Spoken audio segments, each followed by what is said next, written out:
Bonjour à toutes et à tous et bienvenue à cette nouvelle conférence VK. Cette webconférence s'inscrit dans notre campagne solidaire du service public que nous avons lancée dès le début du confinement. Nous avons voulu mettre à disposition de tous des contenus en accès libre et un maximum d'informations. Alors, vous retrouvez ainsi sur vk.fr et nos réseaux, une grande série d'entretiens des acteurs publics face à la crise menée par Hugues Périnel. Nous donnons dans ces entretiens la parole à ceux qui font face à cette configuration exceptionnelle dans les collectivités, les établissements publics et les centres hospitaliers. Mais aussi sur vk.fr, toujours, nous mettons à disposition nos ressources documentaires dans un service spécial en accès libre. Nous décryptons les questions liées à la gestion des ressources humaines, marché public, reprise des chantiers, ce qui est d'actualité, procédure de marché en cours, des finances locales et de la continuité budgétaire, des problématiques spécifiques au personnel hospitalier notamment. Il vous suffit de vous créer un compte sur vk.fr et vous pouvez accéder à ces contenus gratuitement et librement. Alors, au cours de cette webconférence, dès maintenant, vous pouvez poser vos questions via la fenêtre questions que vous trouvez à droite dans l'interface GoToWebinar de votre écran. Posez vos questions, nous tenterons d'y répondre tout au long de l'heure que nous allons passer ensemble. Nous vous informons par ailleurs que cette conférence donnera lieu à un enregistrement qui sera mis en ligne. Vous pourrez donc visionner à nouveau l'événement dans les jours à venir. Enfin, sachez que le support de présentation vous sera envoyé après l'événement par mail dans les jours à venir, donc probablement demain. Nous avions, la semaine dernière, commencé à réfléchir déjà aux conséquences de cette crise en abordant les leçons à tirer de l'urgence, avec de nombreuses réflexions très stimulantes sur les mutations possibles des organisations sur le long terme et la gestion des ressources humaines au sein des collectivités, mais aussi des établissements hospitaliers.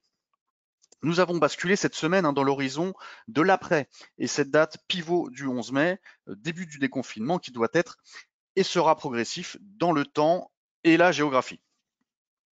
Alors, cette webconférence d'aujourd'hui est donc consacrée à la principale actualité qui a agité cette semaine, à savoir le déconfinement du 11 mai et sa première conséquence concrète et de première importance, la réouverture des crèches et écoles maternelles et élémentaires. Alors, ces derniers jours ont vu avancer les choses, avec notamment quelques déclarations du chef de l'État, du Premier ministre la semaine dernière. On savait déjà que le retour à l'école doit se faire sur le principe du volontariat des familles, mais surtout, il est confirmé que les écoles n'ouvriront que si elles respectent un protocole national sanitaire strict et que ce sont ces dernières qui détermineront au cas par cas quand elles seront en condition d'accueillir les élèves et la manière dont les élèves seront accueillis. Plusieurs questions restent cependant floues quant à la mise en œuvre de cette réouverture au niveau local. Il y a eu d'abord la fronde de nombreux maires d'Île-de-France qui se sont ouvertement opposés à une réouverture des écoles au 11 mai par une lettre ouverte au chef de l'État. D'autres voix ici et là se sont depuis fait entendre. Notons que les élus de Guadeloupe, par exemple, ont voté ce lundi pour une rentrée en septembre et non ce 11 mai. Bref, contre la verticalité des décisions, de nombreux décideurs locaux se montrent réticents, voire opposés à cette reprise scolaire de la semaine prochaine. Beaucoup aussi se sont émus du véritable casse-tête que constitue le respect des protocoles sanitaires en fonction des locaux, sans oublier le périscolaire et l'extrascolaire.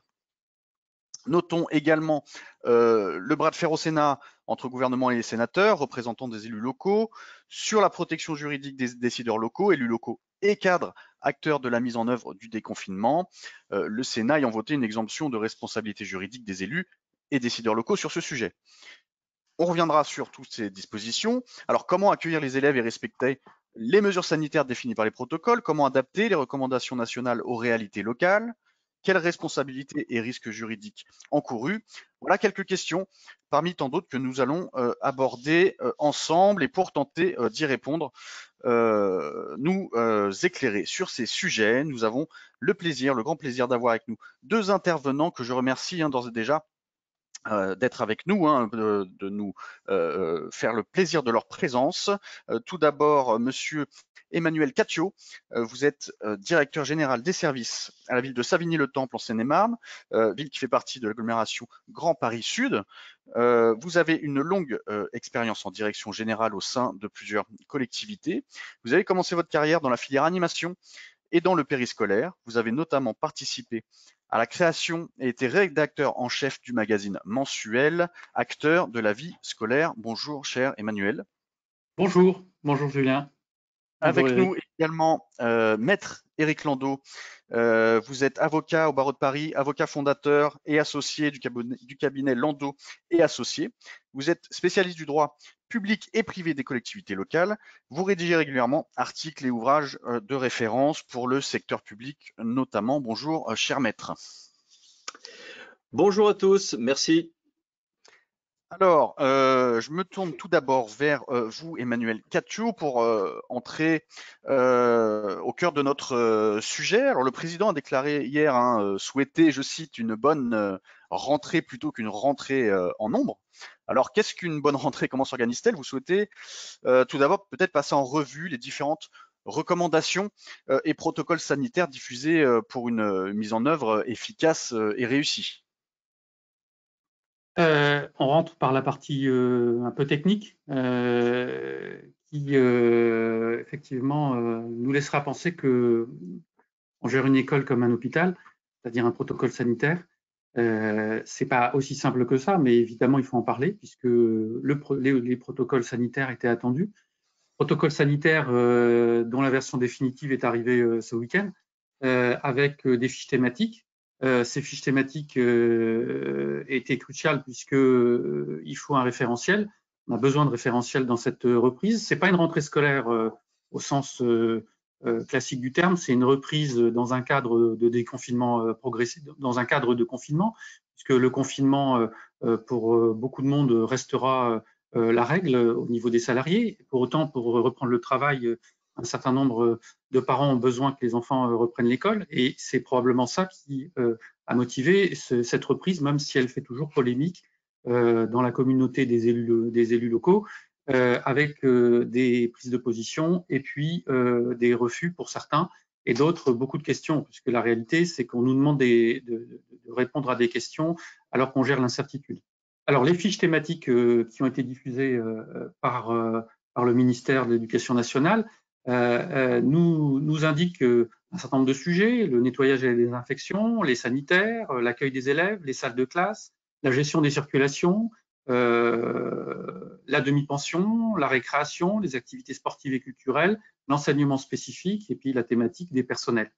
On voit bien que s'il fallait détailler, il y a effectivement 54 pages sur le protocole sanitaire qui concerne les écoles maternelles et élémentaires. C'est un peu le sujet, hein, parce qu'on a aussi bien évidemment le secondaire avec les collèges et lycées, et toutes les contradictions qu'on va devoir gérer.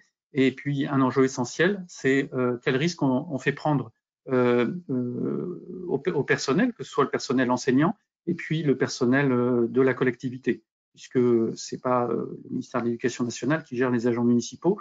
Pour autant, on se retrouve tous dans des bâtiments et on va gérer du protocole sanitaire dans un bâtiment, alors que la vie d'une école, c'est pas la vie d'un hôpital. Voilà, je suis un peu généraliste sur le sujet, mais je pense qu'avant d'aborder des questions purement techniques qui sont détaillées dans le protocole sanitaire et qui en même temps ne répondent pas à la spécificité de chaque bâtiment, puisqu'on n'a pas les mêmes surfaces, on n'a pas la même organisation, on a des périscolaires qui sont dans les classes, on a des périscolaires qui sont en dehors de l'école. Donc, le protocole est une indication et il va falloir l'adapter à chaque école. Il va falloir l'adapter et discuter avec les personnels et notamment, je ne vois pas un redémarrage sans à minima un passage en CHSCT qui nous est précisé.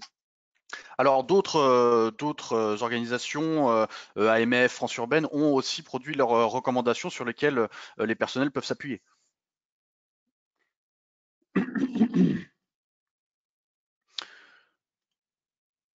HSCP par exemple. Sur Oui, ce Eric. point, voilà, je voudrais donc sur ce point, on a effectivement France Urbaine qui a fait un petit document peut peut-être revenir à la page d'avant qui est intéressant.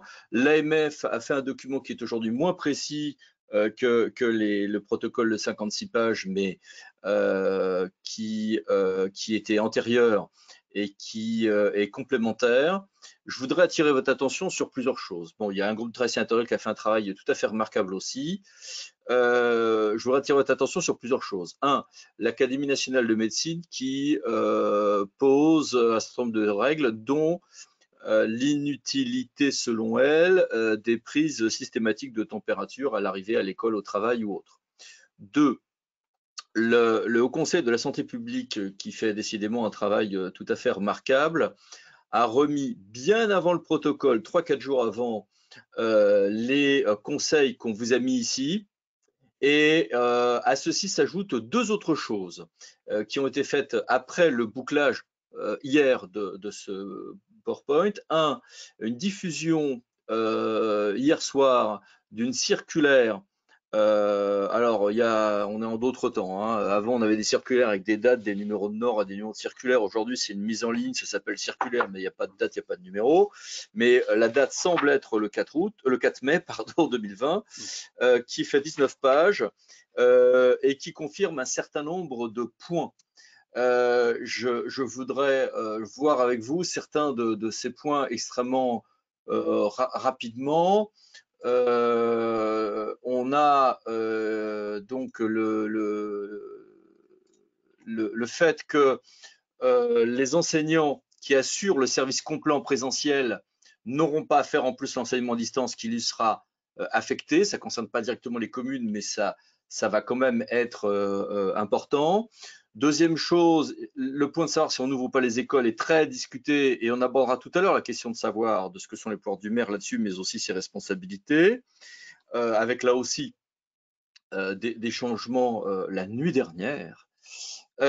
Mais ce qui est dans la circulaire, c'est un rappel du libre choix des familles d'envoyer ou pas leurs enfants à l'école, le fait que les services d'études ou tout ce qui est périscolaire, l'étude, je rappelle, fait partie du péri, et uniquement si les locaux et les moyens de surveillance le permettent, que donc on a un cours en présentiel qui pourront avoir lieu un jour sur deux, voire 2 jours consécutifs sur 4, voire une semaine sur 2, donc beaucoup d'aménagements. Nous verrons tout à l'heure qui fait quoi entre le maire, le directeur d'école et le conseil d'école, et le fait qu'on aura bien, on le savait, mais chaque DAZEN, chaque directeur d'académie, qui va faire son plan de reprise d'ici au 11 mai, et avec une application des classes différentes selon les départements verts ou rouges. Et dans les départements verts, on est bien sur des reprises progressives, notamment pour les collèges, les classes de 6e et de 5e dans un premier temps. On n'a pas de changement sur l'année scolaire, c'est bien le 4 juillet. Donc, on a un certain nombre de rappels sur ce point. Autre changement hier, le Haut Conseil à la santé publique a également diffusé un autre document hier, avant-hier, je l'ai blogué hier, sur la réouverture des bureaux établissements recevant du public, qui peut tout à fait être intéressant d'abord pour les collectivités d'une manière générale, bien sûr, mais surtout qui est intéressant pour des salles qui serviraient éventuellement sur du périscolaire ou pour les bureaux qui ne sont pas ouverts au public, mais qui du coup sont utilisés, par exemple, je pense au nettoiement des locaux, des salles des profs, etc., où là, pour le coup, on n'avait rien dans le protocole de précis, et là, on a enfin quelque chose de précis. J'attire votre attention aussi sur le fait que aussi bien donc le conseil scientifique du Covid-19 qui a fait son propre document que le HCSCP peuvent, différer sur certains points sur le nettoiement ou autre. Vous allez avoir parfois des préconisations différentes. Youpi, ça va vous donner de la marge de manœuvre en réalité pour ajuster les choses et ne pas être considéré comme imprudent si vous avez répondu à l'une ou l'autre de ces recommandations, ce qui vous permet de vous adapter à des locaux qui, eux, sont en réalité très différents et des moyens humains que vous avez qui sont très différents d'une commune à l'autre. Deuxième paramètre, les études de ces temps derniers tendent à, y compris au niveau de l'OMS, à renforcer les risques, l'analyse des risques sur la filtration de l'air. Et de ce point de vue-là, j'attire votre attention sur le fait que le Conseil de la santé publique, l'Organisation mondiale de la santé ou autres avaient lancé dès mars des préconisations sur le nettoiement, le filtrage de l'air, tout ce qui est appareil de ventilation, avec des grandes inquiétudes sur les établissements de santé ou socio-médico-sociaux. Et on s'achemine, semble-t-il, vers un renforcement de ces règles. Donc, attention à bien nettoyer, renvoyer vers l'extérieur l'air au lieu de le recycler, prévoir des nettoiements de ces appareils et favoriser leur désactivation lorsque l'on peut au profit de ventilation. Mais pour celles des collectivités qui sont ultramarines, la question peut vraiment se poser. Je voulais attirer votre attention sur tous ces points et sur le fait que là, on a ce document de la HCSP, qu'on a voulu avec VK vous donner dans son entier. C'est celui qui est du, je sais plus, 27 ou 30 avril, je sais plus, parce qu'il est un peu différent de ce qui a été repris dans le document du ministère de l'Éducation nationale et de la jeunesse. Donc Et ce on peut le sera passer envoyé rapidement. en PowerPoint demain, enfin suite à cette webconférence, on vous enverra le PowerPoint et les liens que vous retrouvez notamment sur votre blog, cher Eric, pour tous ces documents, pour retrouver facilement les sources. Avec un des sujets, parmi les sujets, si vous voulez, sur le fait que il faut ventiler, qu'il faut nettoyer, que si les locaux n'ont pas été utilisés depuis 5 jours, un nettoiement suffit, mais qu'ensuite il va falloir travailler à la désinfection d'un certain nombre de sites, sur le fait que les gants ont plus d'inconvénients que d'avantages. Tous les avis à peu près aujourd'hui convergent. En revanche, sur l'organisation de la restauration collective, c'est le grand foutoir. C'est-à-dire que vous avez autant de préconisations qu'il y a d'États et autant qu'il y a d'instances qui en fait. Et ce qui est intéressant sur la HCSP, c'est que plutôt que de faire des préconisations, ils sont contentés de dire au Danemark, ils viennent avec leur repas, à Taïwan, les enfants déjeunent en place à la classe. En Chine, par exemple, ils ont plutôt eu tendance à mobiliser des stades. Les élèves y vont dans des pédibus adaptés où ils sont en distance et ils ont mis en place dans un grand nombre de cas des parois en plastique pour séparer les enfants qui mangent seuls. Je me suis même amusé à diffuser une photo qui est assez édifiante là-dessus. Voilà, où on est une espèce d'immense machin où ils sont tous dans des trucs carrés, enfin je veux dire, voilà. Bon, c'est orwellien à voir, mais si c'est protecteur, pourquoi pas, sauf que l'organisation des pédibus entre la sécurité routière, certes, il n'y a plus beaucoup de bagnoles, mais c'est à revenir, et les distances, on a des vrais problèmes, notamment pour les plus jeunes des enfants. Enfin, je veux dire, on voit bien qu'on ne va pas avoir les mêmes réponses partout, et c'est là où, du coup, la grille d'analyse des responsabilités qu'on verra tout à l'heure devient déterminante. Mais j'ai trop parlé alors que j'attendais tous les conseils d'Emmanuel. C'est logique, maître. Ce qui est évident, c'est que dans la vie, tu ne peux pas me donner du maître en public. Allez. D'accord, il n'y a pas de souci là-dessus. Mais ce n'était pas pour dire que les avocats parlaient beaucoup, c'est faux. Un directeur général des services peut aussi prendre trop la parole, simplement parce qu'en plus, c'est sur le terrain que ça va se jouer. Donc, ce qui est évident pour nous, n'est pas forcément pour les personnes qui se retrouvent à un moment à devoir appliquer un protocole. C'est-à-dire qu'il y ait plusieurs types de recommandations en réalité peut générer de l'insécurité parce que en période de crise, ce qu'on nous demande souvent, c'est des réponses simples et claires. Et donc, à partir du moment où il y a plusieurs avis, c'est compliqué de choisir le bon, sans que, effectivement, on gère l'inquiétude. On l'a vu il n'y a pas si longtemps que ça, pendant la semaine de canicule en juin 2019, où aussi bien des enseignants que des agents communaux avaient des comportements opposés par rapport à la gestion de la canicule, parce que c'est des situations qu'on n'avait jamais vécues. Et ce que je voulais préciser, c'est que à partir du moment où on nous demande des réponses simples et qu'il y a plusieurs types de conseil, ça crée aussi ça crée de l'incertitude. En tout cas, le protocole sanitaire nous indique une marche à suivre avec un nettoyage avant la reprise. C'était des questions, notamment que si le bâtiment n'a pas été utilisé pendant des semaines, il y a peu de chances que le Covid-19 soit encore présent sur les surfaces, sur les poignées de porte, etc. Et que donc c'est un nettoyage classique. Néanmoins, se pose la question ensuite, pendant l'occupation des locaux, du nettoyage approfondi, où il est précisé une première étape de nettoyage, une deuxième étape avec de la désinfection. Et là se pose une question classique auquel on a tous été confrontés. Avons-nous le matériel nécessaire et en quantité suffisante pour gérer toute la période avec les produits homologués qui correspondent bien à ce qui nous est indiqué dans le document?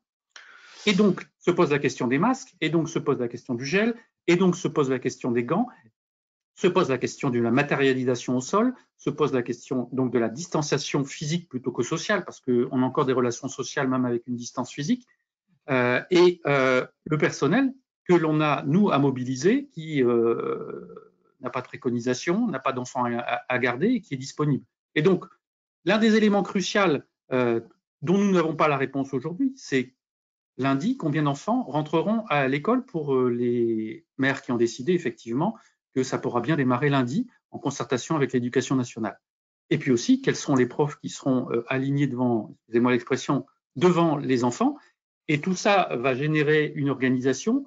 Nous sommes le 6, le 6 mai, c'est lundi. On ne connaît pas forcément le nombre d'enfants. On connaît pas forcément, on ne peut pas répondre si les enfants retrouveront leur enseignant. Et effectivement, ce qui était important, c'est de connaître au sein de la collectivité le nombre d'agents mobilisables. Et puis d'avoir éventuellement d'ici là, et pour certaines communes, ils le font cette semaine, avoir eu un CHSCT avec des fiches de reprise d'activité par bâtiment qui soient avec un avis du CHSCT. Parce que on peut se retrouver à une position de blocage lundi, aussi bien de la part d'enseignants avec un droit de retrait que du personnel communal avec un droit de retrait. Même si ça peut être contestable, en tout cas, il y a la peur à gérer et on ne gère pas la peur par la pression. Ça ne sert à rien. Il faut à un moment mobiliser et puis la peur des parents. Et puis accessoirement, quelque chose qui me choque, c'est la peur des enfants ou en tout cas les questions des enfants. Parce que là, en l'occurrence, c'est comme les personnes âgées, les enfants sont chosifiés, ils n'ont pas d'avis. En tout cas, on ne leur demande pas. On va y revenir un tout petit peu plus loin, cher Emmanuel. Je reviens juste sur les questions de protocole, des questions qui nous viennent de nos auditeurs, à savoir si les protocoles sanitaires ça s'applique aussi aux locaux périscolaires. Alors, si on doit être en capacité d'accueillir plus d'enfants, est-ce qu'on ouvre un service périscolaire la journée pour tous les enfants? Est-ce que ce protocole s'applique suivant les locaux qui ne seraient pas forcément adaptés? Je pense que la question est double. C'est la capacité à faire avec les moyens que j'ai indiqués, c'est-à-dire le matériel, les produits, etc., la capacité en locaux, le personnel pour. Moi, à titre personnel, mais c'est à mettre en lumière aussi avec la responsabilité juridique, je dirais bah oui, parce que ce serait le risque sur le temps périscolaire et extrascolaire est pour moi le même que sur le temps scolaire. Donc la réponse, oui, il faut mettre en place les mêmes dispositifs. Sachant que ce qui est très curieux, c'est que depuis le début de la crise et donc depuis le 16 des collectivités accueillent des enfants dans des bâtiments scolaires, les personnels soignants prioritaires, et donc des animateurs, des ATSEM, des agents d'entretien font fonctionner des locaux scolaires depuis le début de la crise. On n'en a pas beaucoup entendu parler, on a trouvé ça normal, et soudainement, parce qu'effectivement on va avoir une reprise, se pose plein de questions qu'on ne s'était pas posées forcément avant, même si des protocoles avaient été mis en place avec les moyens du bord, ou parfois avec le matériel quand effectivement certaines communes avaient pu anticiper et avaient eu la ressource nécessaire via leurs fournisseurs. Alors avançons J'y reviendrai tout à l'heure sur la question de responsabilité. Oui, absolument, cher maître, absolument. Donc avançons sur les questions de protocole sanitaire, encore une fois, et assez rapidement sur les questions de prise de température. Alors peut-être Emmanuel à nouveau sur ces questions-là, comment mettre cela en place? Alors, les avis sont divergents sur la prise automatique ou systématique de température. Et puis, là, si vous cherchez à en commander, techniquement, il y a des produits à 7 € pièce et puis des produits des matériels à 70 € pièce. Donc, quand vous multipliez par X et que vous trouvez un fournisseur qui est capable de vous livrer, vous ne l'aurez pas forcément pour lundi. Et puis, donc, il en faut au moins un par école. Là, c'est aussi une décision où on est dans le flou, puisqu'on a des avis divergents. Et puis, certains maires qui ont décidé que ce serait systématique et d'autres qui ont dit non, on ne le fera pas. De toute façon, se poseront que la question d'avoir le matériel. Si on ne l'a pas anticipé, ça va coûter très, très cher. Et puis, le délai de livraison, comme les masques, ça va être un peu l'Arlésienne. Je ne répondrai pas sur la partie juridique de cet aspect. Eric, vous voulez ajouter justement un point de vue juridique sur la prise de température et ces dispositifs? Je souhaiterais agréger tout ceci quand je parlerai de la responsabilité, parce qu'il y a une grille qui est celle de la Fauchon, il y a peut-être une nouvelle grille qui est celle d'un projet de loi en cours de discussion, et tout ceci va s'apprécier à cette aune-là. Donc je vous fais un peu de teasing là. Revenons à ce moment-là, absolument. Et on a déjà des questions sur ce sujet, mais du coup qu'on le réserve quand on va l'aborder très rapidement. Gérer la réouverture des écoles sur le terrain. Dites-nous, nous vous faisons réagir. Êtes-vous en capacité d'ouvrir le 11 mai? Petit sondage pour vous qui nous écoutez. Nous vous laissons quelques secondes pour répondre à cette question et ce qui nous donnera une idée. Et puis nous en débattrons par la suite. Cher Emmanuel, vous l'avez déjà évoqué, mais alors vous évoquez une différence entre gestion du risque et gestion de l'incertitude. Dites-nous en plus sur ce sujet. Alors, on est plutôt habitué à gérer du risque. Il y a de la norme, il y a de la jurisprudence, il y a du référentiel professionnel, il y a l'expérience qui font que quand on accueille des enfants dans un lieu scolaire ou périscolaire, eh bien, on est censé, en tant que professionnel, connaître cette gestion du risque. La réalité, c'est que le Covid nous emmène dans un espace-temps complètement différent de la gestion du risque, ce que j'appellerais de la gestion dans l'incertitude, dans lequel il y a du risque. La gestion de l'incertitude, ça veut dire très concrètement, digérer tous les jours la quantité énorme de documentation, d'indications, de normes, de circulaires, et là, cette prédigestion et cette digestion avec des changements tous les jours, parce que depuis concrètement le début du confinement, on sait bien que ça a été évolutif. C'est très angoissant et déstabilisant, puisque la vérité du jour peut être balayée le lendemain. Et donc, on n'est pas une société qui est habituée à gérer de l'incertitude, même si la vie est incertitude. On est une société qui a l'habitude de gérer du risque et qui se réfère à la norme. D'ailleurs, on dit que l'excès de normes rend idiot.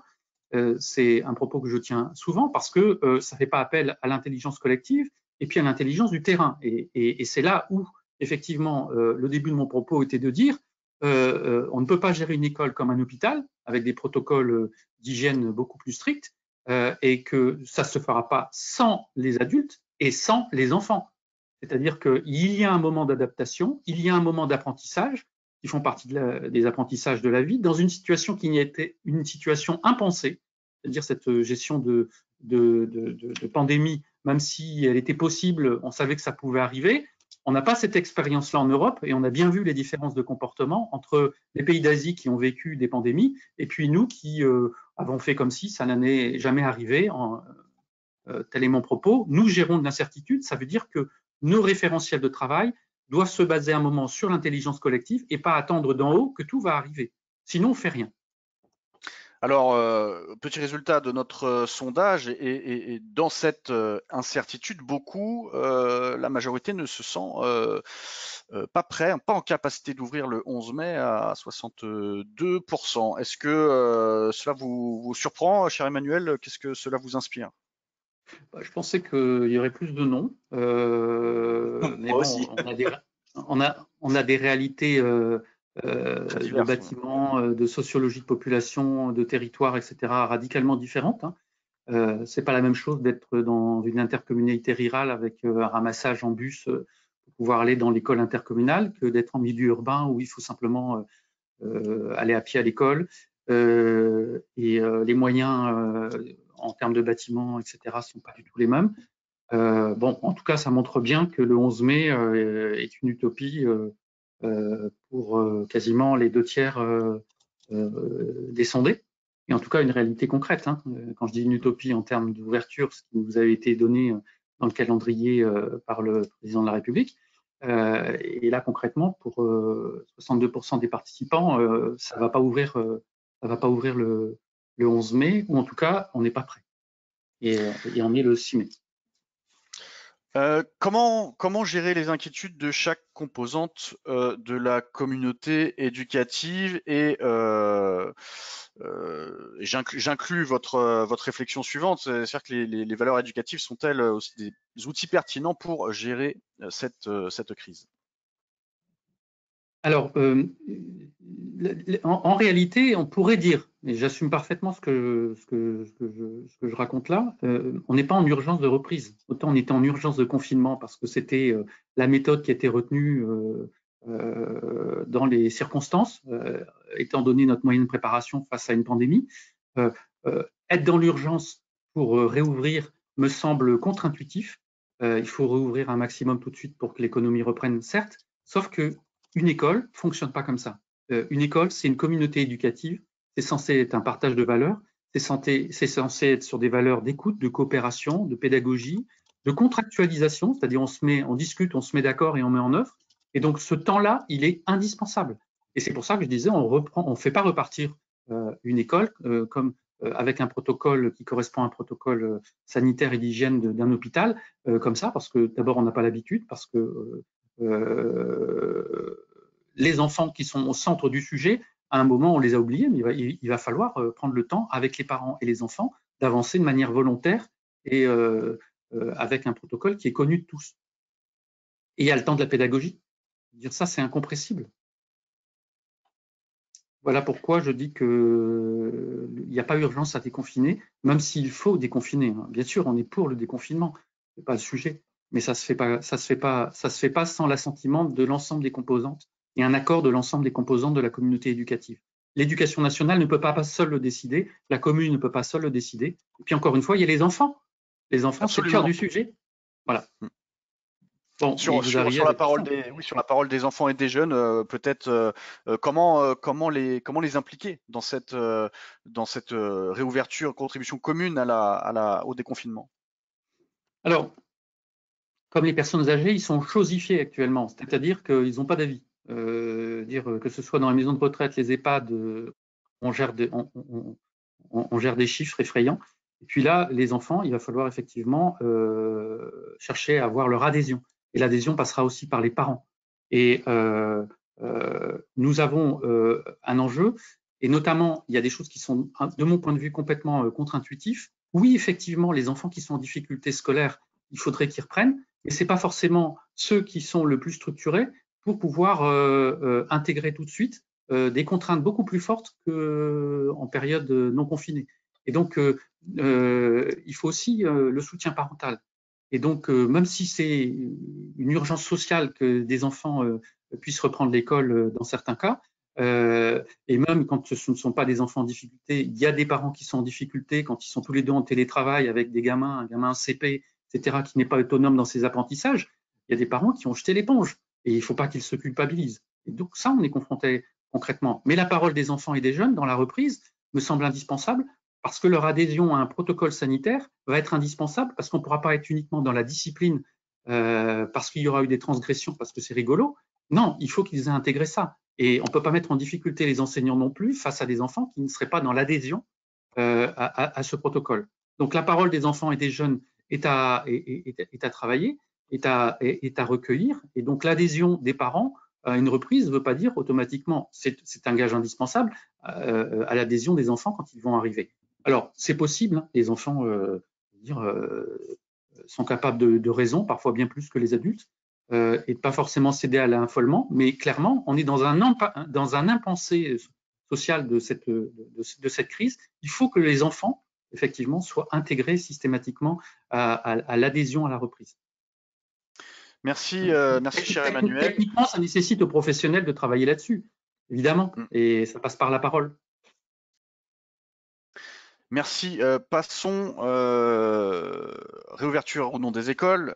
Alors, quelles responsabilités, quels risques encourus? Nous en avons introduit le sujet, cher maître, effectivement, beaucoup de questions se posent, à la fois tout d'abord sur la responsabilité des maires, ce qu'on peut faire, ce qu'on peut pas faire, quel risque si on prend des arrêtés pour ne pas rouvrir, ou en tout cas rouvrir qu'en septembre, quelle est la responsabilité sur le périscolaire, et puis au-delà, quels sont les risques des différents acteurs, pas seulement les élus, du déconfinement de ces écoles. Alors tout d'abord, effectivement, le maire qui refuse de procéder aux ouvertures. Alors effectivement, il y a des tas de nombreux maires ont annoncé vouloir fermer l'école ou refuser la restauration collective. En voici un exemple qui a été diffusé sur les réseaux sociaux. Il y en a eu beaucoup d'autres. Et ceci était avant les annonces, effectivement, franciliennes, ultramarines, notamment guadeloupéennes, etc. Ensuite, page suivante. Donc, on a... une question. Et après, j'aborderai le droit. Et ensuite, vous commentez les résultats et on aborde toutes ces questions. Dites-nous, la responsabilité des ouvertures doit-elle être partagée entre l'État et l'échelon local? Alors, Emmanuel nous en a déjà parlé et déjà dit, je dirais, ses recommandations à ce niveau-là. Beaucoup de choses se passent en tout cas à l'échelon local, mais dites-nous sur cette question de responsabilité, et nous commentons les résultats et abordons ces questions de responsabilité plus en détail.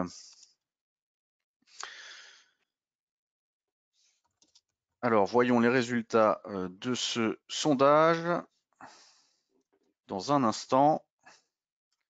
Alors voilà, oui à 78%, non à 22%. Donc il y a pour gestion décentralisée, adaptée à l'échelon local de cette responsabilité. Cher Eric, qu'est-ce que cela vous inspire?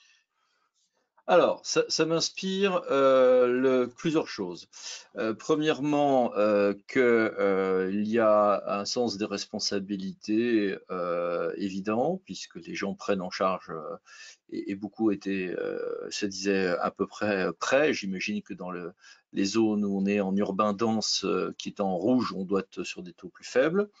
Mais que la question de la responsabilité, il y a l'idée de se dire, je ne vais pas aller seul au casse-pipe, quoi. Bon. Alors justement, revenons sur le diaporama, car cette question de responsabilité est un sujet juridiquement assez précis.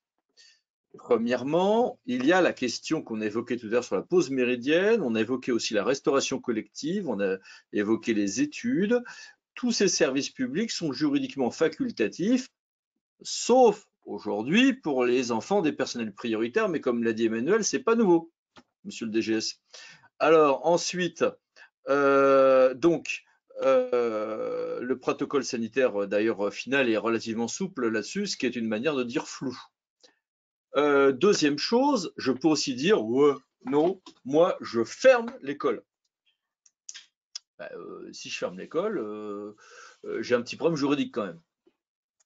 C'est-à-dire que si l'accès dans le code de l'éducation, si l'accès aux locaux ne peut plus être assuré dans des conditions d'hygiène et de sécurité satisfaisantes, d'accord, ça peut relever du maire de le prendre, mais avec accord de l'inspecteur d'académie. Donc le maire qui va dire, je sors mes gros biscottos juridiques et je dis que je ferme, d'ailleurs j'ai le droit, bah ouais, mais enfin il faut regarder le code de l'éducation, j'ai le droit dans un régime de quasi-codécision pour un juriste, c'est-à-dire accord de l'IA. Bref, on n'est pas dans des conditions parfaites. Si en revanche, page suivante, on voit les voies de contournement qui sont possibles là-dessus, on peut se dire, ah bah moi, c'est pas que je ferme l'école, c'est je fournis pas le savon. Là, les règles, par exemple, hein, c'est le grand classique, ou le personnel de nettoiement, etc.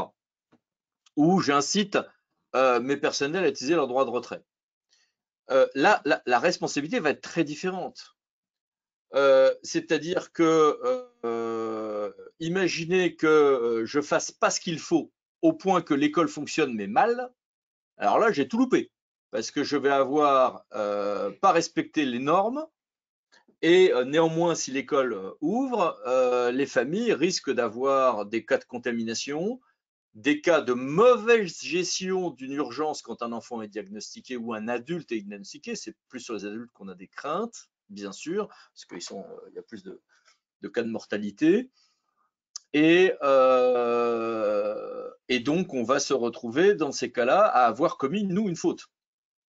Si en revanche, l'administration de l'éducation nationale fait son boulot, c'est-à-dire fermer l'école quand les conditions ne sont pas faites, on va me dire que j'ai commis une illégalité, mais je n'ai pas beaucoup de risques dans ma responsabilité pénale. À un bémol près que j'évoquerai tout à l'heure, qui sont les enfants en situation de maltraitance dans leur famille. En revanche, attention à un danger. Si l'école ne peut pas rouvrir, que l'inspection d'académie est d'accord, que j'ai un acte en codécision, situation dont la page précédente, franchement, avant qu'une entreprise aille me demander une indemnisation, il y a de la marge.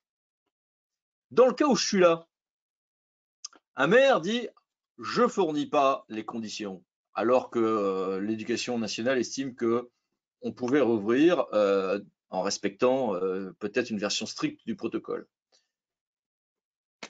Qu'est-ce qui peut arriver? Je pourrais très bien avoir des parents qui disent bah, « moi, ça m'a interdit de bosser et je suis professionnel libéral, je suis indépendant, je suis livreur, bref, des gens payés à la tâche, livreur façon Deliveroo ou autre.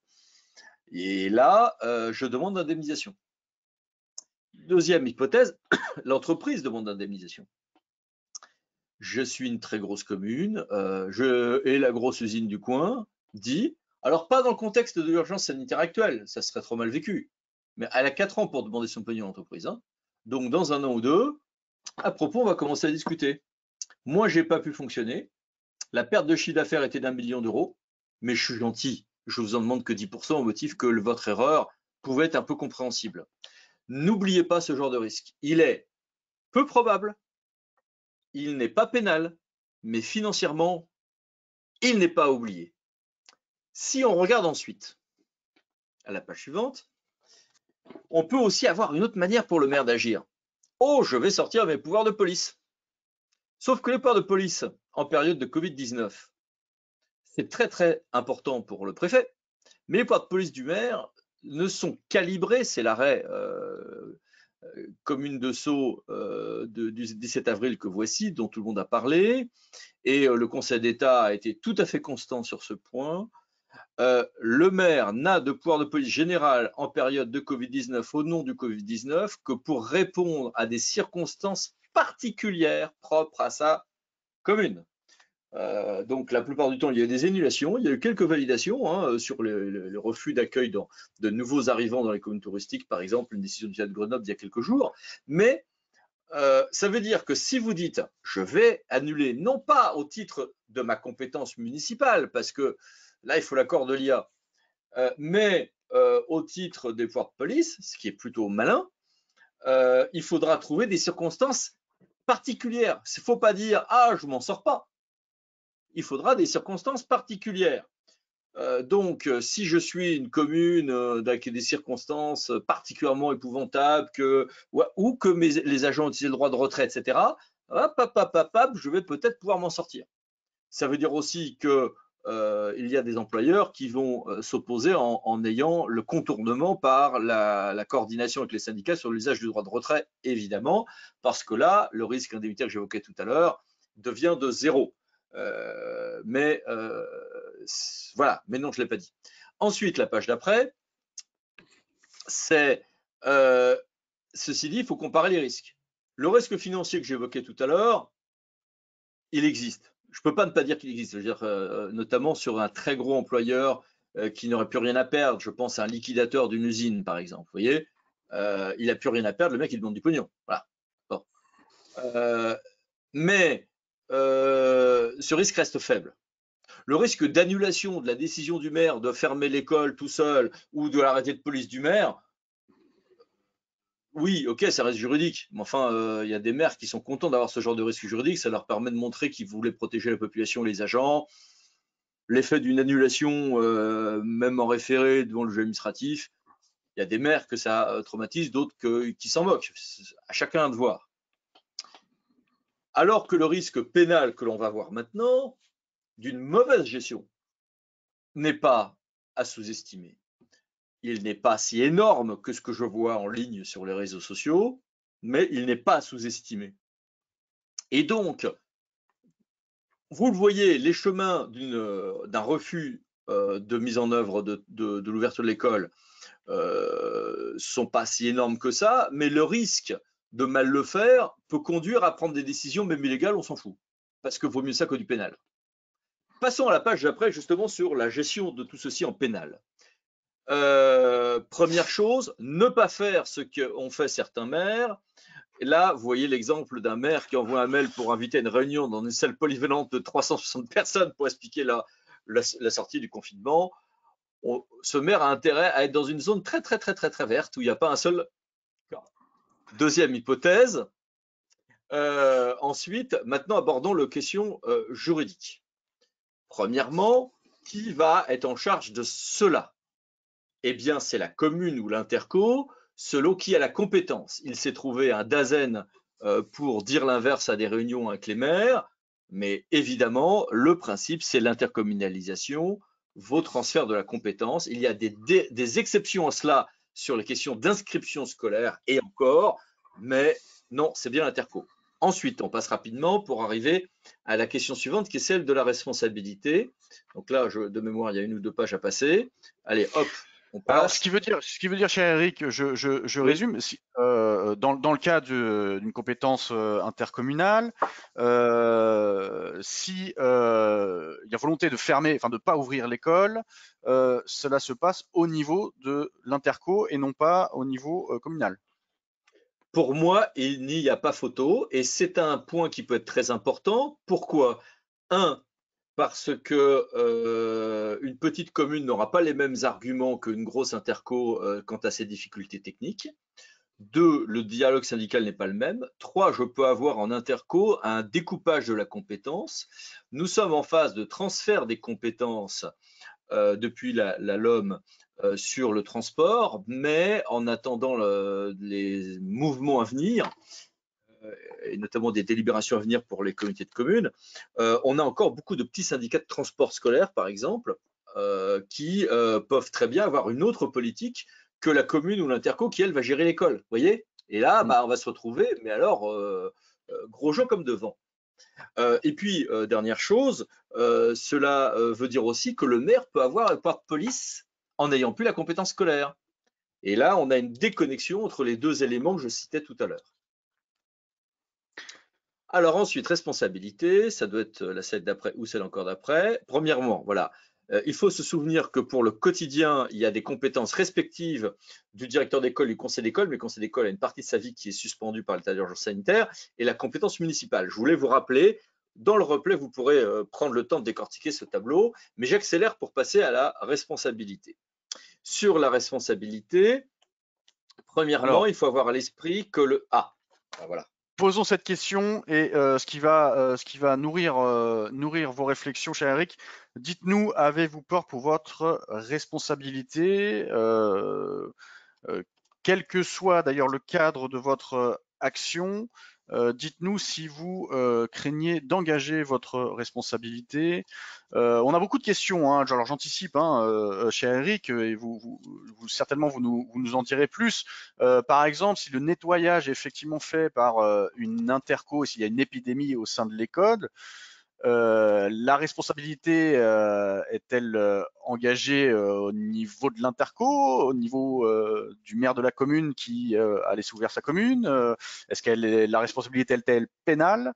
Voilà, on a beaucoup de questions liées évidemment aussi à cette question de la responsabilité. Alors, résultat de son sondage, oui à 85%. Donc évidemment, ça génère beaucoup d'inquiétudes, c'est légitime, on s'en doute. Cher Eric, je vous laisse commenter cela et puis poursuivre hein, dans vos réflexions. Revenons justement sur le diaporama parce que je pense que vous avez raison d'avoir peur pour votre responsabilité dans le principe, parce qu'il y aura des actions, parce que les gens vont se faire engueuler. Mais au bout du bout, le risque pénal reste en réalité relativement faible à mon sens. Je vais vous dire pourquoi. Ce qu'il faut avoir à l'esprit, c'est que le droit évolue. Pour l'instant, s'il y a des responsabilités à engager au titre des actions ou des inactions covidiennes, la grille, c'est la loi Fauchon d'il y a 20 ans, qui nous dit, bon, bah voilà, soit je suis la cause directe du préjudice et je vais regarder si j'ai été négligent ou imprudent, soit j'ai violé de manière délibérée une obligation particulière de sécurité qui peut entraîner un risque grave et immédiat pour autrui, schématiquement. Et là, bah, c'est pareil. Donc là, c'est le non-respect des normes de vissage au sol ou de contrepoids pour les équipements sportifs, c'est les non-respects des normes de ralentisseur au sol pour ce qu'on appelle les gendarmes couchés, etc. Ok, très bien.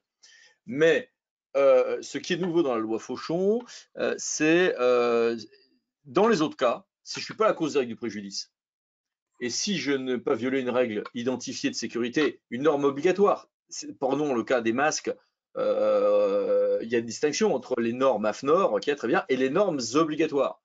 En matière de masques, vous avez des normes obligatoires, oui, très bien, pour des opérations de santé, pas pour le quotidien. Pour le reste, c'est des normes indicatives, donc ne pas les respecter n'entraîne pas l'embastillement ou la mort immédiate. Non, il y a plus la loi Badinter, l'emprisonnement immédiat.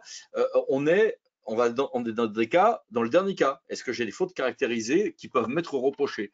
Mais la jurisprudence a vite tendance à trouver des fautes caractérisées. Il n'empêche que entre avant et après cette loi, notamment auteur d'appel, il y a quand même beaucoup de maires qui ont été relaxés parce que peut-être qu'ils auraient pu être plus prudents, mais ils n'avaient pas commis de fautes caractérisées et les normes qu'ils avaient violées étaient des normes indicatives et pas impératives. Bon, je te citais les équipements sportifs tout à l'heure, panneau de basket, norme impérative, piste de skateboard, norme indicative. C'est comme ça. Bon. Eh bien, passons, mais le Sénat a adopté cette nuit un texte qui reviendrait à dire, alors, qui dit, je peux être condamné que pour une faute, dans la période du Covid, que pour une faute volontaire, oui, bon, voilà, rien ne change, que pour une négligence, une imprudence dans le cadre de la loi Fauchon, rien ne change. Quand j'utilise mes pouvoirs de police, et l'énumération s'arrête là. Ce qui veut dire en creux que par contre, quand je suis le gestionnaire du service, scolaire par exemple, d'où la pertinence de la question de Julien Prévoto tout à l'heure, selon que j'agis au titre des pouvoirs de police ou de la gestion, en l'état du droit aujourd'hui, loi Fauchon, c'est pas le même qui agit, mais la protection juridique en matière de responsabilité est exactement la même. Là, on induirait une différence qui n'est pas nouvelle. On retrouve un truc un peu comme ça pour la GEMAPI, par exemple, où on n'aurait pas la même protection. Si j'agis au titre du pouvoir de police, finalement, j'applique la loi Fauchon et la nouvelle loi qui serait votée change rien en réalité sous couvert de changer quelque chose. Donc, quand j'ai regardé ça, je me suis dit, pour le cas. Mais je ne pourrais être condamné que pour les fautes intentionnelles, et je n'appliquerai donc plus la grille de Fauchon quand j'agis comme gestionnaire du service. Ce qui, pour les établissements sociaux, médico-sociaux, pour les établissements publics de santé et là, le scolaire par exemple, ou le maire en tant qu'employeur, autant de cas où on n'agit pas au titre des pouvoirs de police, change complètement la donne. Regardons ce qu'il en est au titre de la loi Fauchon. Si jamais, par exemple, je n'arrive pas à respecter une règle de sécurité, le magnifique protocole qu'on nous a pondu est aujourd'hui une norme indicative. Nous sommes bien dans le dernier cas, celui qui est en bas de la du diapo que vous voyez, de la diapositive que vous voyez, c'est une faute caractérisée parce que la norme, l'obligation de prudence et de sécurité n'est pas une norme aujourd'hui impérative, il n'est pas écrit vous avez l'obligation de faire ça, c'est une norme. Simplement, dès qu'on va sortir de la norme de ce protocole, on a intérêt à sérieusement justifier pourquoi on en sort, parce que toute violation de cette règle va être considérée vite comme une faute caractérisée par un juge. Sauf si on fait autre chose, parce que j'ai le Haut Conseil de la Santé publique, l'OMS, le Conseil scientifique Covid-19 qui me conseille autre chose. Par exemple, d'autres règles plus prudentes sur tout ce qui est ventilation mécanique, notamment pour nos amis ultramarins, qui est un point vraiment sur lequel j'attire votre attention. On va se retrouver du coup dans des domaines où j'ai une marge de manœuvre j'organise ou pas ma restauration scolaire, les normes dans les transports, par exemple, si je ne fais pas la purge de l'eau quand j'arrive dans la mise en route des locaux. Là, tout le monde le dit, je ferai une faute caractérisée. Si je dis je n'ai pas les moyens d'organiser la restauration scolaire ou je l'organise de telle ou telle manière, j'ai par norme impérative, j'ai en l'état de la loi Fauchon de condamnation que si j'ai fait une faute caractérisée, genre j'ai mis les gamins par paquet de 12 et là évidemment que c'est une bêtise, mais si j'ai réaugmenté les distances sanitaires qui dans le protocole sanitaire ne sont que de 1 mètre, très court par rapport à ce qu'on voit ailleurs, alors on est bon. Si j'ai évidemment mis les gamins tous les 50 cm, évidemment que là, je commence à prendre un risque au pénal. Mais je voudrais, par contre, ce risque disparaît si j'ai la loi qui passe en l'état au Sénat, sauf à considérer que mes actions sont des actions délibérées, volontaires, ce qu'elles risquent vite de devenir, le juge pénal voulant quand même qu'il y ait des coupables au bout du rang. Alors vous allez me dire, oui, mais bon, tout ceci, c'est un peu théorique. Oui, c'est un peu théorique. Pourquoi c'est théorique? Parce que le risque sanitaire d'un gamin qui chope le Covid est réel peut-être, mais il l'aura ensuite transféré à sa grand-mère qui décédera et donc j'aurai réellement un mort. Mais vous voyez bien que là, il y aura un problème de preuve. Alors, le problème, c'est que quand un avocat vous dit qu'il y aura un problème de preuve, ça ne veut pas dire que vous n'aurez pas la mise en examen et 2 ans de votre vie pourris le temps que l'instruction aboutisse. Mais la plupart du temps, on sera tellement sur des impossibilités de savoir où les gens ont chopé le Covid qu'il y aura probablement peu de mise en examen à ce stade. Sauf à pouvoir avoir des phénomènes statistiques, genre il n'y avait rien dans la commune et tout est venu par l'école. Vous voyez, ça va être des cas rares. Ça ne veut pas dire qu'il faut s'en désintéresser, puisqu'on est tous là pour protéger la population, mais surtout s'agissant des enfants, on y pense avec une singulière vivacité. Mais voilà, il y aura un problème de preuve. Par contre, s'il faut commencer à serrer les domaines où on va devenir parano et ceux où on sera un peu moins parano, eh bien, quels sont les cas où je peux être la cause directe du préjudice? Quels sont les cas où j'ai une norme identifiée? Et dans les autres cas, je ne vais pas dire qu'il faut une moindre vigilance, mais j'ai plus de marge de manœuvre. Prenez un exemple. Du coup, comment j'organise ma restauration scolaire? Je n'ai pas de norme identifiée. Vous voyez que j'aurai là pour le coup des sacrés problèmes de preuve. Ça ne veut pas dire qu'il faut que je fasse n'importe quoi, mais ça veut dire que j'ai beaucoup de marge de manœuvre en réalité, sous réserve de montrer que j'étais prudent et que si jamais demain j'ai des jugements, ils seront plus sur le tribunal médiatique que sur le tribunal des hommes. Mais le tribunal médiatique peut être beaucoup plus sévère que la justice des hommes est plus rapide et plus injuste. En revanche, les domaines où j'ai des normes identifiées, précises, où tous les protocoles convergent, zéro risque ou alors je n'ouvre pas. Ça sera le cas par exemple de la désinfection des poignées de porte, voilà, évidemment. Bon, voilà. Le respect des distances de sécurité, juste, il n'y a pas de débat. Le débat, c'est est-ce que c'est 1 mètre, 1,50 m ou 2 mètres. Mais le protocole minimum dit 1 mètre, on respecte les 1 mètre, il ne faut pas déconner. Est-ce que je me fais un marquage au sol, pas marquage au sol? Bon. Par contre, là où on va commencer à être sur des choses où là, il ne faut pas déconner, c'est par exemple les protocoles quand quelqu'un, notamment un adulte ou un enfant, mais sur un adulte, ça se voit plus en fait, a le Covid. Parce que là, si je suis négligent, ça se verra. Ce n'est pas un risque sanitaire, il n'y a pas de point de preuve. Je n'ai pas respecté, j'ai une norme précise, je ne la respecte pas, et là j'ai une preuve, un lien, les juristes disent d'imputabilité qui est très clair entre je n'ai pas pris soin de quelqu'un qui présentait des signes, et derrière il a pu contaminer, et là il n'y a plus de problème de preuve. Et en plus, j'ai une norme identifiée que je n'ai pas respectée. Et là, le risque juridique est pour le juriste infiniment plus grand, alors même que ce n'est pas forcément le plus compliqué en plus à mettre en œuvre que ces protocoles d'identification de quelqu'un qui aura le Covid. C'est sur ces points-là que vraiment je voudrais attirer votre attention. Et si la loi passe telle que le Sénat le rêve, Alors pour l'instant, on a un jeu de dupes. Le gouvernement dit ah mais non, il faut en rester à la loi Fauchon, mais le gouvernement de toute manière ne peut pas porter lui-même ce genre d'assouplissement parce que sinon il se fera engueuler par tout le monde, par tous les parents sur les réseaux sociaux. Et le Sénat est dans son rôle en protégeant son corps électoral qui sont les élus. Ok, très bien. Donc ça veut dire que est-ce que le gouvernement va se battre à l'Assemblée contre ce qu'a voté le Sénat ou pas? On n'en sait rien, puisque au fond le gouvernement n'est pas forcément contre. Il peut pas dire il peut pas forcément dire qu'il est pour, c'est tout.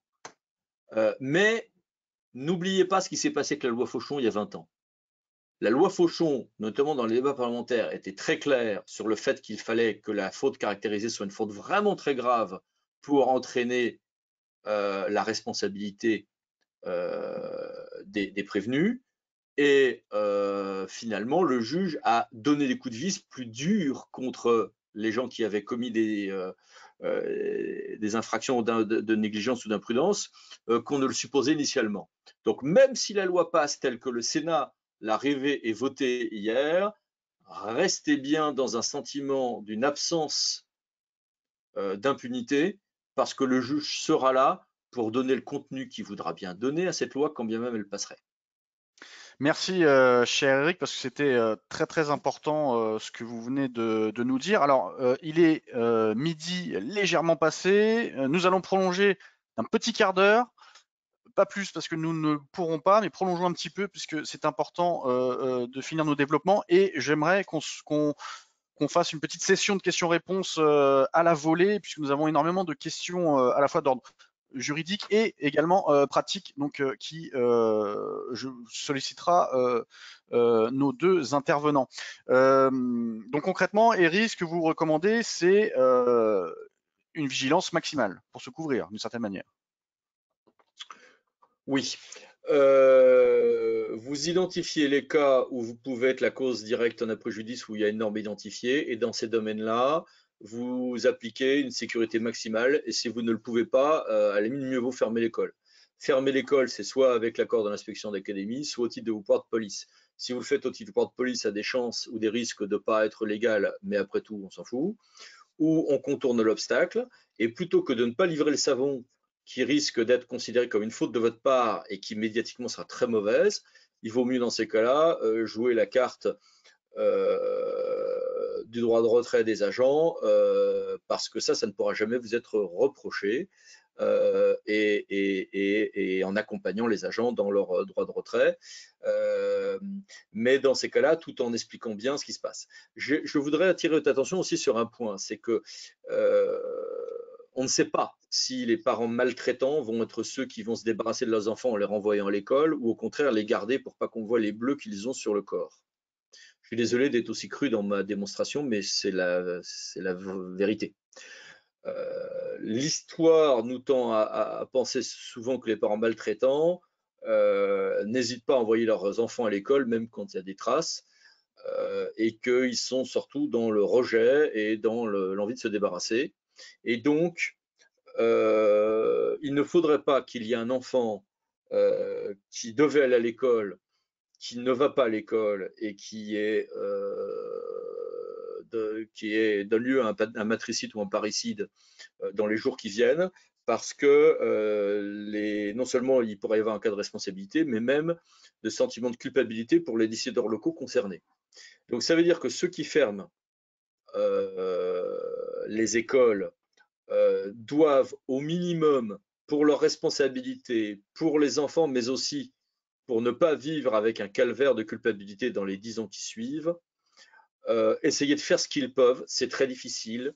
On ne fait pas grand-chose dans les consultations à distance au téléphone pour les acteurs travailleurs sociaux, oui, je sais, mais qu'au moins ils suractivent leur travail sur les suivis des enfants où il y avait des risques de maltraitance ou les familles pour lesquelles on sait qu'il y a des difficultés, en lien avec la Sécu ou la MSA, etc. Enfin, avec ce qu'on peut, pour penser à cet aspect-là qui est tout, dont on ne parle jamais, alors que c'est, enfin très peu, alors que c'est un des aspects qui est quand même une des raisons pour lesquelles aussi il y a eu ces souhaits de redémarrage.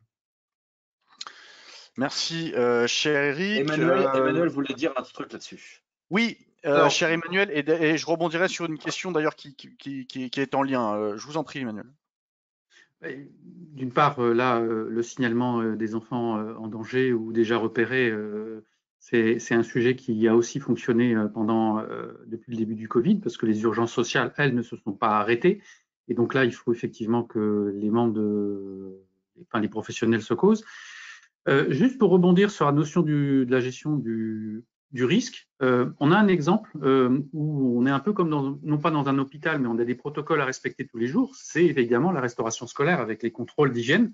Il faudra, par rapport au protocole sanitaire qui a été donné, je pense pouvoir matérialiser les contrôles, c'est-à-dire se dire tous les jours, ça c'est OK, ça c'est OK, ça c'est OK, dater, signer, et puis pouvoir montrer un cahier de gestion des consignes de sécurité du protocole sanitaire pendant la période de déconfinement et jusqu'à la fin de la pandémie, tant que l'on est obligé de mettre en place les recommandations, pour pas dire les consignes. Mais la difficulté, et là on est à la fois sur le champ professionnel et juridique, c'est de pouvoir prouver. Donc autant mettre en place le contrôle effectif avec une date, une signature, une heure, en disant ça c'est fait, c'est fait, c'est fait. On le fait en restauration scolaire, c'est déjà intégré et c'est dans la culture professionnelle. Merci. Prenons le temps, prenons 5 bonnes minutes pour conclure sur des questions-réponses. Emmanuel, je reste avec vous sur une question tout à fait pratique. Les écoles vont avoir une capacité d'accueil. Sur quels critères peut-on sélectionner les enfants accueillis si leur nombre dépasse la capacité de l'école? Alors déjà, la capacité de l'école, elle va être divisée par le fait du protocole sanitaire. On est sur 15 enfants. Certains maires souhaitent 10 en élémentaire, par exemple. Et on se dit que les autres enfants, il faudra les accueillir ailleurs, dans d'autres bâtiments. Donc la question, c'est la capacité. Donc le recensement qui est fait par les directeurs d'école pour savoir quels sont les enfants qui vont arriver, pour certains, dès le 11 mai, parce que c'est la clé. La clé, c'est nombre d'enfants, surface disponible et personnel pour les encadrer. Et c'est cet ajustement-là où il faut du temps. Certains maires annoncent une réouverture plutôt dans 15 jours. C'est plutôt, de mon point de vue, sage parce que ça va permettre effectivement de finaliser les protocoles par école, définir les circuits. Certains l'ont déjà fait et certaines villes sont déjà a priori au taquet, ou en tout cas l'annonce. Ça, c'est compliqué, les annonces médiatiques, parce que ça culpabilise, ça donne le sentiment qu'on est en retard. L'urgence à déconfiner, à organiser le déconfinement ne peut pas être invoquée parce que ça va provoquer des erreurs et des risques. Il faut se déculpabiliser. Et donc, très clairement, la capacité scolaire, elle va être, et d'un restaurant scolaire, elle est liée au protocole. Donc ça, il faut le connaître. On divise par 2, on divise par 3, on divise par 4 les capacités de nos bâtiments et on s'organise autour. Et ça doit se faire en partenariat direct avec le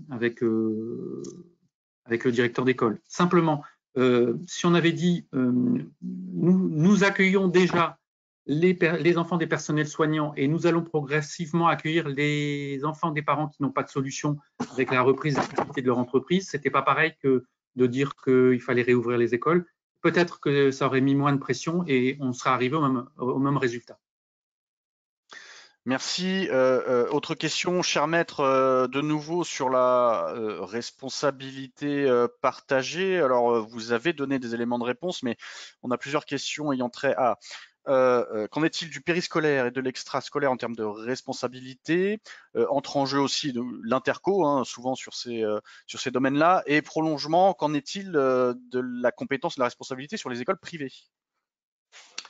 Plusieurs choses. Sur l'interco, un point important que j'indique, je traiterai, que j'ai omis d'aborder. Je vais vous raconter une histoire qui n'est pas une histoire de scolaire. Une base de loisirs autour d'un étang est intercommunalisée. L'eau est peu claire, forte turbidité. et une jeune enfant en nageant n'est plus vue par ses parents parce que dès qu'on est quelques centimètres en dessous du niveau de l'eau, on ne voit plus rien et la gamine se noie et meurt. Évidemment qu'il y a un défaut de surveillance des parents, mais en responsabilité tant indemnitaire que pénale, on peut être plusieurs coupables. Et là, qui a été condamné? L'intercommunalité n'avait la base de loisirs que depuis une période assez courte, 1 an je crois, et donc elle n'a pas eu à indemniser puisque le contentieux a été indemnitaire, mais le pénal aura le même raisonnement à peu près. Hein. Celui qui a été condamné, c'était le maire. Pourquoi? Parce qu'il avait gardé ses pouvoirs de police et qu'il aurait dû réglementer la police des baignades. Mais l'intercommunalisation aurait été antérieure, on aurait dit l'interco c'est bon, elle avait fini par comprendre qu'il y avait ce danger-là, donc elle est responsable aussi et partage de l'indemnisation. Et pour le pénal, on va regarder l'attitude de chacun au regard de la grille de la loi Fauchon. Donc,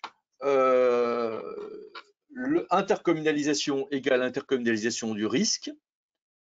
Mais le maire gardant ses pouvoirs de police, s'il voit qu'il y a des catastrophes localisées sur sa commune, il peut garder son pouvoir de police, mais ne pas l'utiliser ou ne pas alerter peut conduire à avoir sa responsabilité.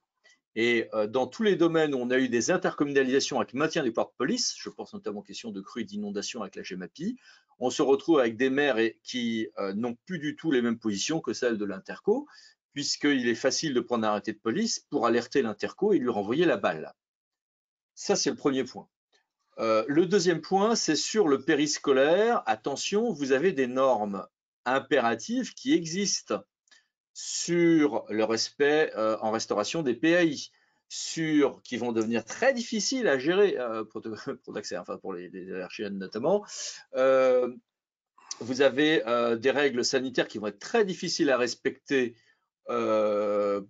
si vous changez de locaux, qui vont conduire à se dire hop, est-ce que j'ai un cause? C'est-à-dire que j'aurais plus, par exemple, si demain je suis responsable de restauration scolaire et du service à la table de service d'école, j'aurais beaucoup plus peur du gamin qui meurt en s'étouffant ou qui se fait une belle allergie et qui en meurt, parce que ça arrive, ou parce que j'ai changé de locaux et que j'ai pas les piqûres qui vont bien, etc.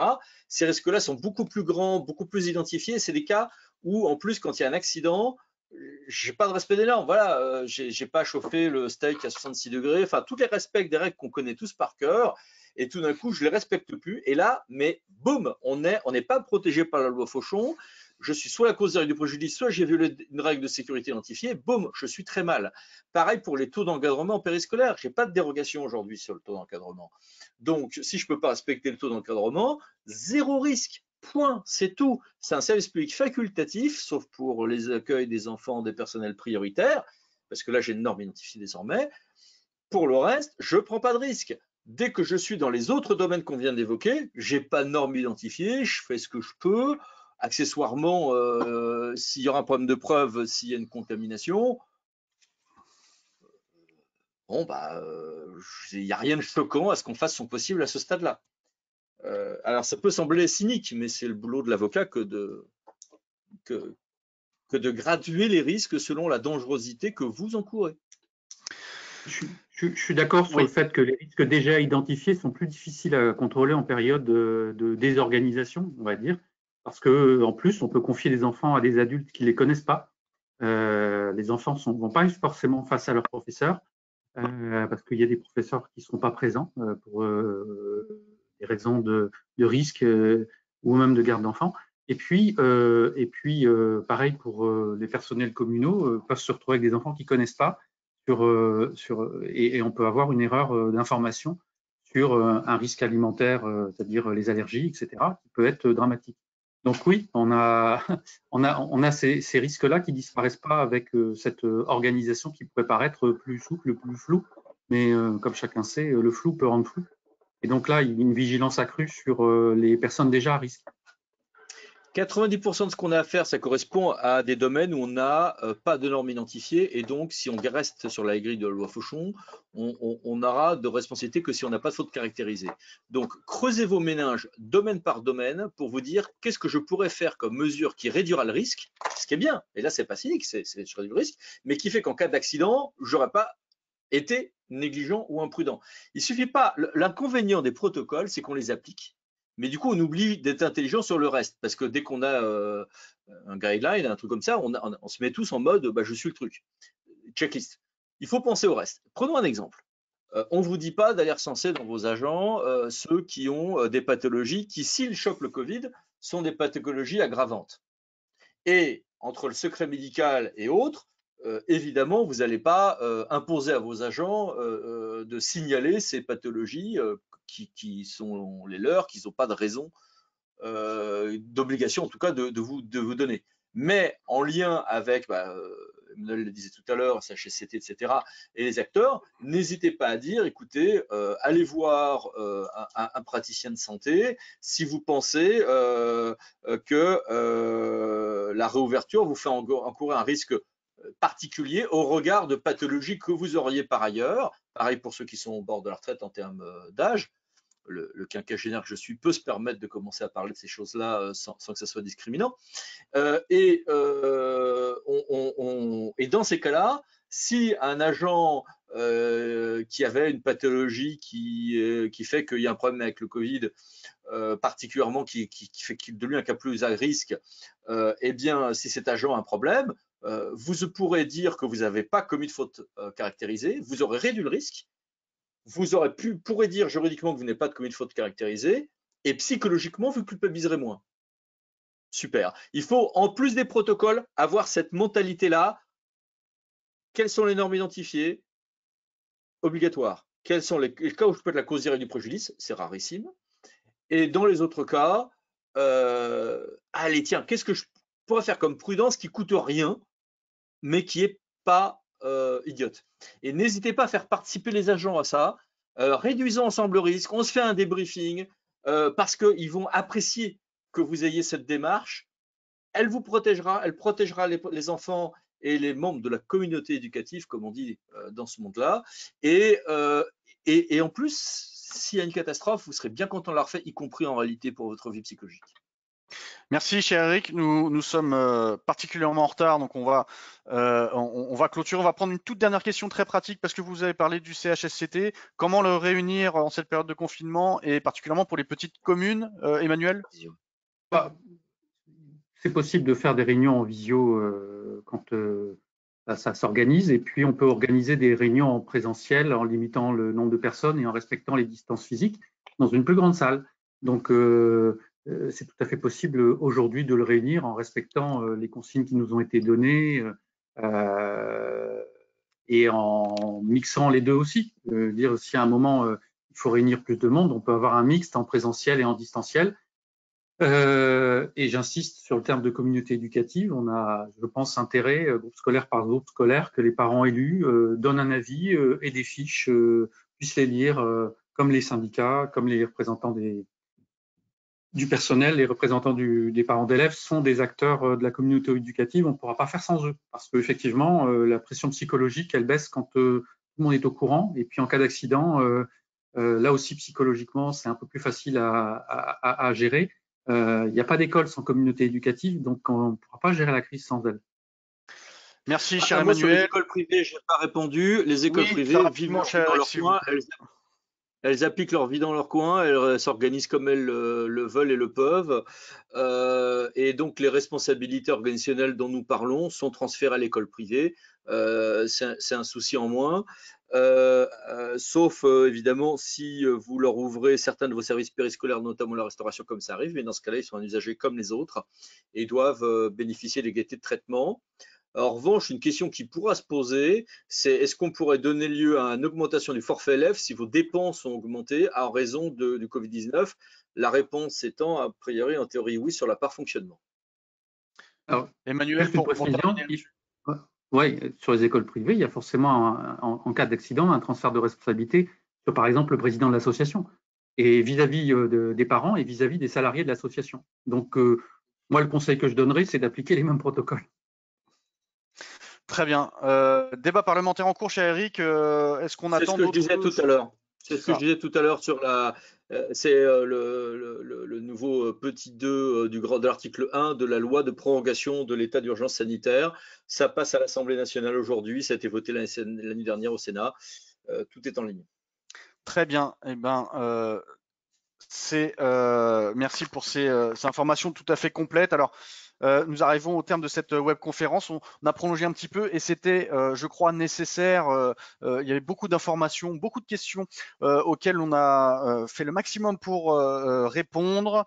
Alors, pour tous ceux qui n'auraient pas eu de réponse à leurs questions, retrouvez notre service VK Expert sur vk.fr et l'intégral service à la population, l'intégralité des ressources documentaires sur l'action éducative et la vie politique locale notamment.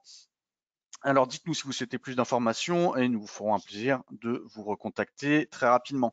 N'oubliez pas par ailleurs, durant toute la durée de cette crise, encore pendant plusieurs semaines jusqu'à la fin mai très certainement, vous pouvez accéder gratuitement à nos contenus dédiés à la gestion de crise sanitaire et à la reprise de l'ensemble des activités désormais progressivement sur les questions de ressources humaines, de marché public notamment. Créez-vous un compte sur vk.fr et l'accès est libre.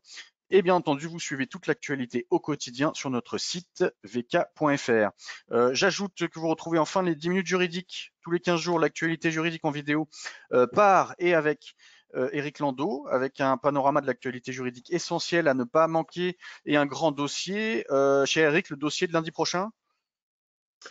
Le dossier de lundi prochain seront les débats juridiques autour des élections à venir et notamment est-ce que réellement il y aurait une inconstitutionnalité ou pas du premier tour, et nous aurons le plaisir d'avoir 3 éminents professeurs de droit qui n'ont pas tout à fait le même point de vue là-dessus. Le professeur, le professeur Guénin, professeur Rambaud et un troisième professeur qui vous feront part de leur point de vue divergent. Voilà. En ligne le 11 mai, donc date pivot dans tous les domaines. Retrouvez aussi toutes les analyses quotidiennes sur le blog d'Eric Landau et du cabinet Landau et Associés. Nous poursuivons de notre côté le mois de mai avec nos webconférences. Restez bien à l'affût sur notre site.